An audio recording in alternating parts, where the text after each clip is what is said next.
यहाँ एक्चुअली दुतिवाहन पूजा सूर्यनारायण को उद्देश्य कराए परिवार वर्ग मान निजर मंगल निज संतान मंगल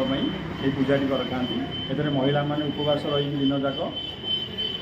पूजा सरला तार प्रसाद सेवन कर निज ओषा भांगती। यहाँ प्रथम बरदान साई ही आरंभ होता ये आरंभ होगा कार्यक्रम आगे बढ़ी चली समस्त सहयोग कामना तेणुक आम आशा करुँच आगे चली आपण मान सब आशीर्वाद भगवान आशीर्वाद और लोक मान फल सबू ये मिल भगवान। आश्विन मास कृष्णपक्ष अष्टमी दुतिवाहन पूजा भी कराए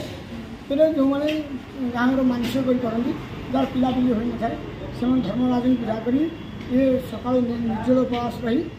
तार दिन सकाल दान कर ब्राह्मण दान कर दुतिवाहन पूजा कर।